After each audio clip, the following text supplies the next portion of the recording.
नमस्कार दोस्तों, स्वागत है आपका हमारे चैनल में। हम जो पढ़ रहे थे अधिनियम को पढ़ रहे थे, है ना। तो इससे पहले जो वीडियो बनाए हैं उनमें हमने पढ़ा है खनिज विधि संशोधन अधिनियम। अब इस वीडियो को हम कंटिन्यू रख रहे हैं और इसके आगे आज का जो होगा वीडियो उसको स्टडी करते हैं। तो पहला जो टॉपिक है इसमें इंटरनेट के जरिए मौलिक अधिकार के अभ्यास का अधिकार, है ना। तो इसमें पढ़ते हैं, जम्मू कश्मीर में 370 को उत्सादित किए जाने के बाद से ही जम्मू कश्मीर में विभिन्न संचार माध्यमों, मोबाइल फ़ोन नेटवर्क, इंटरनेट सेवाएं, लैंडलाइन कनेक्टिविटी इत्यादि की सेवा बंद कर दी गई थी और कई अन्य प्रतिबंध भी लागू कर दिए गए थे। इन प्रतिबंधों को लेकर कश्मीर टाइम्स के संपादक अनुराधा भसीन एवं कांग्रेस नेता गुलाम नबी आज़ाद की ओर से उच्चतम न्यायालय में एक याचिका दायर की गई। याचिकाकर्ताओं ने विभिन्न संचार के माध्यम पर रोक को व्यक्ति के भाषण और अभिव्यक्ति की स्वतंत्रता के मूल अधिकार का उल्लंघन की संज्ञा दी थी। साथ ही इसे किसी पेशे का अभ्यास करने की स्वतंत्रता के मौलिक अधिकार का उल्लंघन भी करार दिया था, है ना। 10 जनवरी 2020 को उच्चतम न्यायालय ने जम्मू कश्मीर में इंटरनेट सेवा के निलंबन पर दायर याचिका की सुनवाई करते हुए अपने फैसले में इंटरनेट के जरिए अभिव्यक्ति और व्यावसायिक गतिविधियों के संचालन का मौलिक अधिकार की श्रेणी में शामिल माना। जम्मू कश्मीर में भारतीय टेलीग्राफ अधिनियम 1885 की धारा 5(2) के तहत इंटरनेट सेवा के निलंबन के खिलाफ दायर याचिका की सुनवाई उच्चतम न्यायालय के 3 सदस्यीय पीठ ने की थी, जिसकी अध्यक्षता न्यायमूर्ति NV रमन्ना ने की थी। पीठ की अन्य सदस्यों में न्यायमूर्ति R सुभाष रेड्डी तथा न्यायमूर्ति BR गवई शामिल थे। पीठ ने कहा, हम घोषणा करते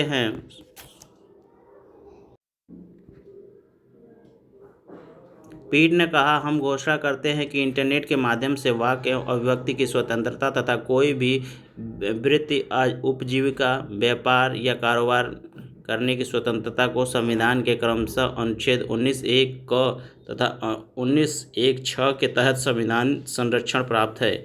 इस तरह के मौलिक अधिकार पर प्रतिबंध संविधान के अनुच्छेद क्रमशः 19(2) और 19(6) के तहत होने चाहिए तथा ऐसे समय आनुपातिक सिद्धांत का पालन किया जाना चाहिए।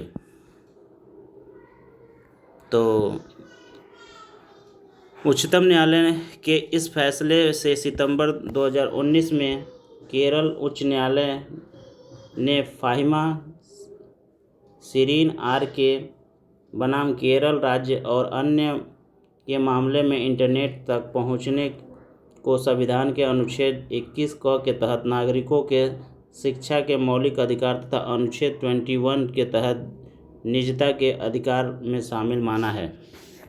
नेक्स्ट जो टॉपिक है वो है सुखना झील को कानूनी इकाई का दर्जा, है ना। वर्ष 2008 में दक्षिण अमेरिकी देश इक्वाडोर अपने संविधान में प्रकृति के अधिकारों को मान्यता प्रदान करने वाला पहला देश था। न्यूजीलैंड द्वारा भी वहानगाइनी नदी को जीवित व्यक्ति का दर्जा प्रदान किया गया था। पूर्व में उत्तराखंड उच्च न्यायालय द्वारा गंगा और यमुना नदी को कानूनी इकाई घोषित किया गया था। हालांकि बाद में उच्चतम न्यायालय द्वारा इस निर्णय पर रोक लगा दी गई। वर्ष 2019 में पंजाब और हरियाणा उच्च न्यायालय के न्यायमूर्ति राजीव शर्मा की अध्यक्षता वाली पीठ ने हरियाणा में जानवरों को कानूनी इकाई का दर्जा प्रदान किया था। मार्च 2020 में पंजाब और हरियाणा उच्च न्यायालय ने अपने एक महत्वपूर्ण निर्णय में सुखना झील को जीवित इकाई घोषित किया।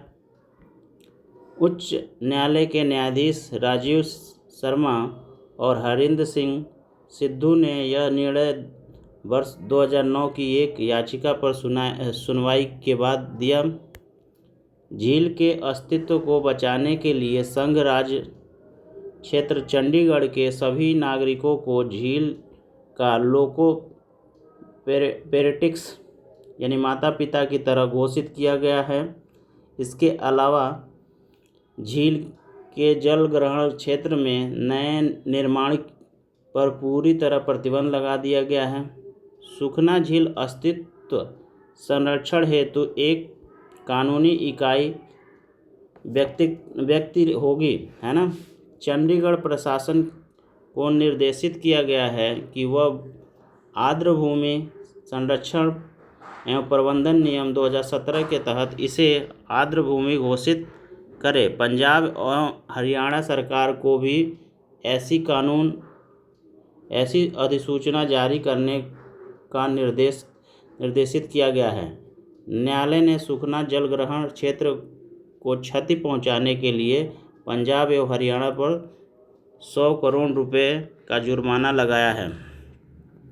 न्यायालय द्वारा पर्यावरण, वन एवं जलवायु परिवर्तन मंत्रालय को निर्देशित किया गया है कि सुखना झील वन जीव अभयारण्य की सीमा कम से कम 1 किलोमीटर क्षेत्र को पारिस्थितिकी रूप से संवेदनशील क्षेत्र के रूप में अधिसूचित करें।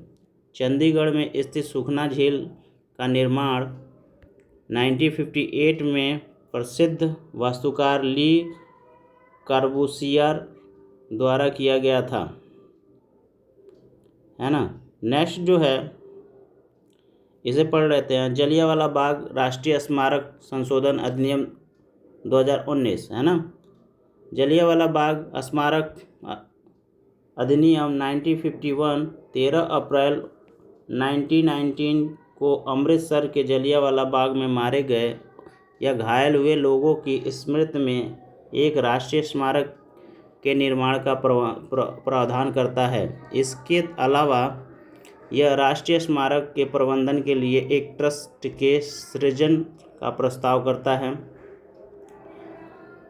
5 दिसंबर 2019 को राष्ट्रपति द्वारा जलियांवाला बाग राष्ट्रीय स्मारक संशोधन विधेयक 2019 को स्वीकृति प्रदान की गई। इस संशोधन अधिनियम का उद्देश्य जलियांवाला बाग राष्ट्रीय स्मारक अधिनियम 1951 में संशोधन करना है। यह अधिनियम भारतीय राष्ट्रीय कांग्रेस के अध्यक्ष को ट्रस्टी से हटाने के लिए प्रावधान करता है।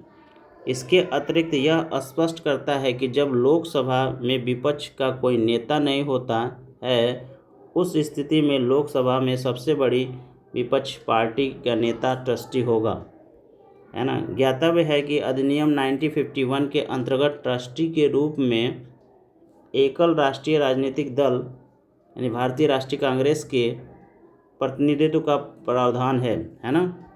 संशोधन द्वारा ट्रस्ट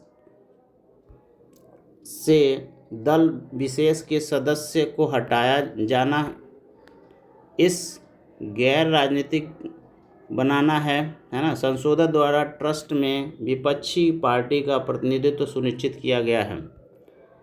नेक्स्ट है जो हमारा टॉपिक वो है ई सिगरेट निषेध अधिनियम 2019। यह अधिनियम ई सिगरेट के उत्पादन, व्यापार, भंडार, विज्ञापन, परिवहन, बिक्री आदि पर प्रतिबंध लगाता है। ई सिगरेट इलेक्ट्रॉनिक उपकरण होता है जो तरल निकोटीन तथा अन्य फ्लेवर्स के मिश्रण को गर्म करके वाष्प पैदा करता है। 5 दिसंबर 2019 को राष्ट्रपति के हस्ताक्षर के उपरांत ई सिगरेट विधेयक अधिनियम बना। ई सिगरेट निषेध अधिनियम 2019 18 सितंबर 2019 को जारी अध्यादेश को प्रतिस्थापित करेगा, है ना। यह अधिनियम 18 सितंबर 2019 को ही प्रभावी माना जाएगा। इसके प्रावधान का उल्लंघन करने पर 1 वर्ष तक का कारावास या 1 लाख रुपए का जुर्माना या दोनों की सज़ा हो सकती है। 1 से अधिक बार इसका उल्लंघन करने पर 3 वर्ष का कारावास और 5 लाख रुपए का जुर्माना का प्रावधान है। ई सिगरेट का भंडार करने पर 6 महीने का कारावास या 50,000 रुपये तक के जुर्माना या दोनों हो सकते हैं, है ना। नेक्स्ट जो है 18 सितंबर 2019 को ई सिगरेट का स्टॉक रखने वालों को इसकी घोषणा करनी होगी और इसे प्राधिकृत अधिकारी के निकटवर्ती कार्यालय में जमा करना होगा। भारत ने home framework convention on tobacco control पर हस्ताक्षर किया है। ठीक है। नेक्स्ट है जो दादर और नगर हवेली तथा दमन और दीव संघ राज्य क्षेत्र का विलय अधिनियम 2019, है ना। केंद्र सरकार ने दादर और नगर हवेली तथा दमन और दीव संघ राज्य क्षेत्र को आपस में विलय करने हेतु एक विधेयक संसद में प्रस्तुत किया, जिसे संसद द्वारा पारित होने और राष्ट्रपति द्वारा सहमति किए जाने के पश्चात अधिनियम के रूप में ग्रहण कर लिया गया। राष्ट्रपति द्वारा 9 दिसंबर 2019 को दादर और नगर हवेली तथा दमन और दीव संघ राज्य क्षेत्र का विलय विधेयक 2019 को सम्मति प्रदान किए जाने के पश्चात यह अधिनियम के रूप में परिवर्तित हो गया। दादर और नगर हवेली तथा दमन और दीव संघ राज्य क्षेत्र का विलय अधिनियम 2019 के उपबंध 26 जनवरी 2020 से प्रभावी हो जाएगा। ठीक है। दादर और नगर हवेली तथा दमन और दीव की राजधानी के रूप में दमन को निर्देशित किया गया है। ठीक है, दमन। इस अधिनियम के द्वारा संविधान की पहली अनुसूची में संशोधन किया गया है। वर्तमान समय में भारत में 28 राज्य तथा 8 संघ राज्य क्षेत्र हैं। अधिनियम 2019 के अनुसार दादर और नगर हवेली तथा दमन और दीव संघ राज्य क्षेत्र के लिए लोकसभा के 2 स्थान आवंटित रहेंगे, है ना। अधिनियम 2019 के अनुसार दादर और नगर हवेली तथा दमन और दीव संघ राज्य क्षेत्र बॉम्बे उच्च न्यायालय के क्षेत्राधिकार के अंतर्गत होगा। नेक्स्ट जो टॉपिक है वो है सरोगेसी विनियामक विधेयक 2019, है ना। भारत में व्यावसायिक सरोगेसी को वर्ष 2002 में विधिक मान्यता दी गई थी। हालांकि वर्ष 2015 में एक सरकारी अधिसूचना के द्वारा भारत में विदेशी दंपतियों हेतु सरोगेसी को प्रतिबंधित कर दिया गया। भारत के विधि आयोग ने अपनी 228वीं रिपोर्ट में व्यावसायिक सरोगेसी पर प्रतिबंध लगाने की सिफारिश की थी, है ना। 21 नवंबर 2019 को इस विधेयक को सेलेक्ट कमेटी को विचारार्थ सौंपा गया। इससे पूर्व 5 अगस्त 2019 को लोकसभा द्वारा सरोगेसी विधेयक 2019 पारित कर दिया गया। इस विधेयक में शामिल विभिन्न प्रावधानों को निम्न बिंदुओं के अंतर्गत प्रस्तुत किया जा रहा है। विधेयक सरोगेसी को एक ऐसी प्रथा के रूप में परिभाषित करता है जहां एक महिला किसी इच्छुक दंपति के बच्चे को जन्म के पश्चात उन्हें सौंपने के इरादे से गर्भधारण करती है। विधेयक वाणिज्य सरोगेसी को प्रतिबंधित करता है, लेकिन परोपकारी सरोगेसी की अनुमति देता है। केंद्र एवं राज्य सरकारें क्रमशः राष्ट्रीय सरोगेसी बोर्ड तथा राज्य सरोगेसी बोर्ड का गठन करेंगे, है ना। सरोगेसी प्रक्रिया से पैदा हुआ बच्चा इच्छुक दंपति का जैविक बच्चा माना जाएगा, है ना।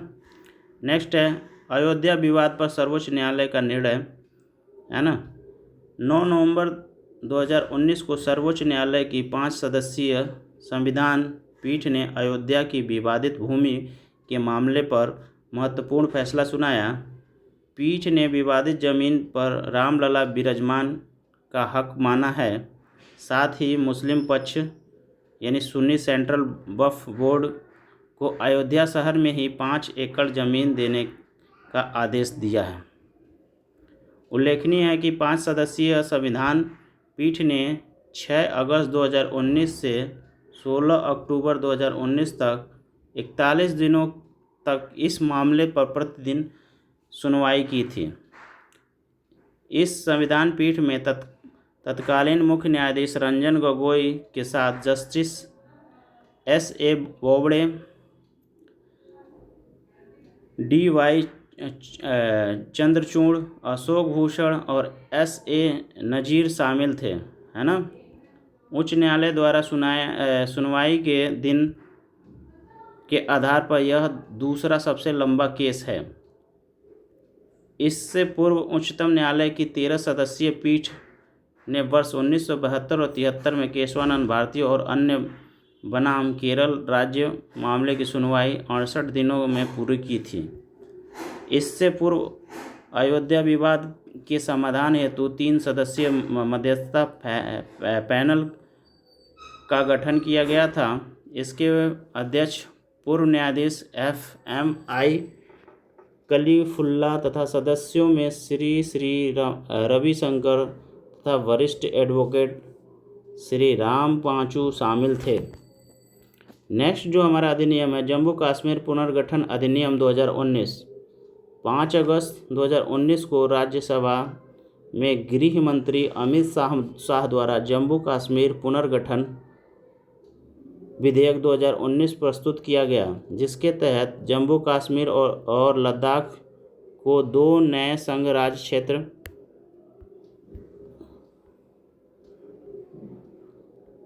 के रूप में विभाजित किया गया है। इस विधेयक को प्रस्तुत करने के पहले गृह मंत्री ने भारत के राष्ट्रपति द्वारा हस्ताक्षरित आदेश सदन में प्रस्तुत किया। इस आदेश के अनुसार भारतीय संविधान के अनुच्छेद 370 एक खंड को छोड़कर तथा अनुच्छेद 35 ए को उत्सादित या निरसित कर दिया गया है। भारतीय संविधान के अनुच्छेद 370 1D के तहत एक राष्ट्रपति ने यह संवैधानिक आदेश निकाला। इस पत्र का नाम द कॉन्स्टिट्यूशनल ऑर्डर 2019 था।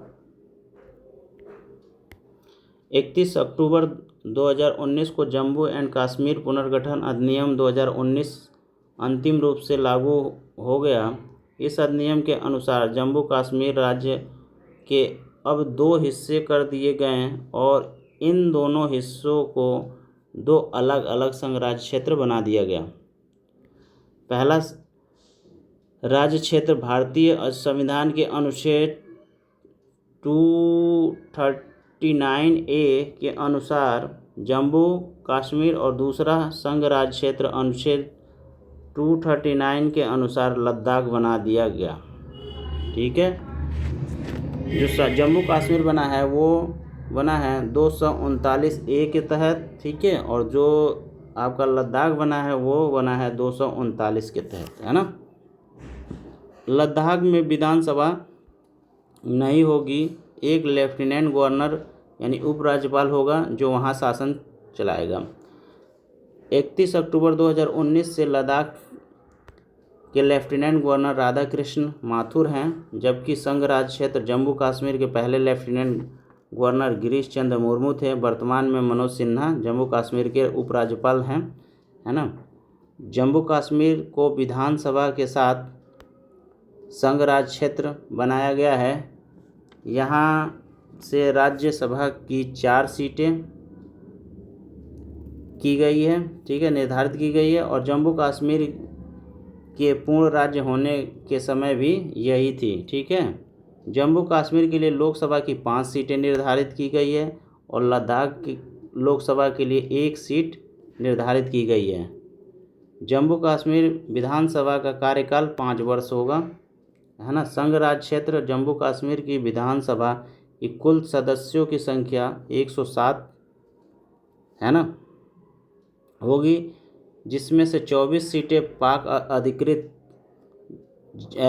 अधिकृत कश्मीर के लिए रिक्त रखी जाएगी। बाकी 2 सीटें वहां के राज्यपाल द्वारा नामित की जा सकने वाली है। इसमें राज्यपाल महिला को नामित करता है।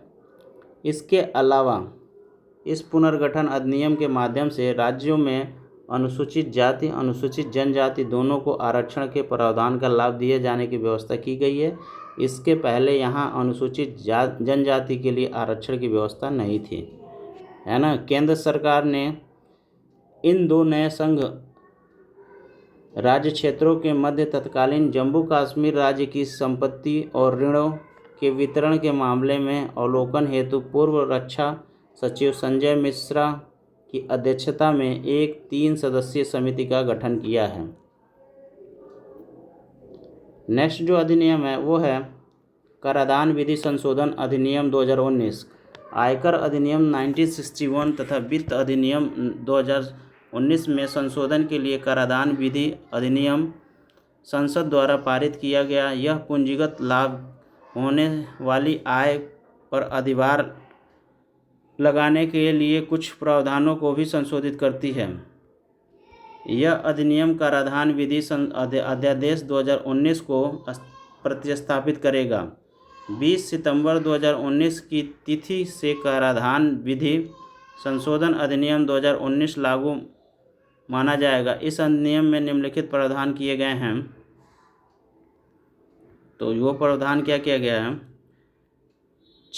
400 करोड़ रुपए तक के वार्षिक टर्नओवर वाली घरेलू कंपनियां जो 25% की दर से आयकर चुकाती हैं, आयकर अधिनियम के तहत कुछ कटौतियों का दावा नहीं करती हैं, तो उनके पास 22% की दर से चुकाने का विकल्प होगा।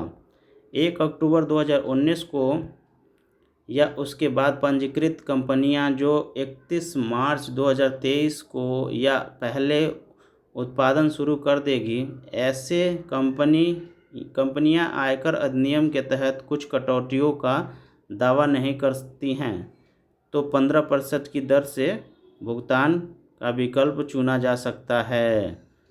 अधिनियम द्वारा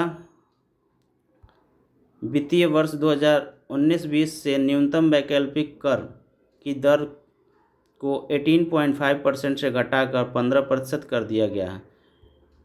तो दोस्तों ये वीडियो यहीं समाप्त करते हैं। आशा करता हूँ आप लोगों को वीडियो अच्छी लगी है ना। तब इस वीडियो को लाइक कीजिए, शेयर कीजिए और सब्सक्राइब कीजिए। थैंक यू दोस्तों।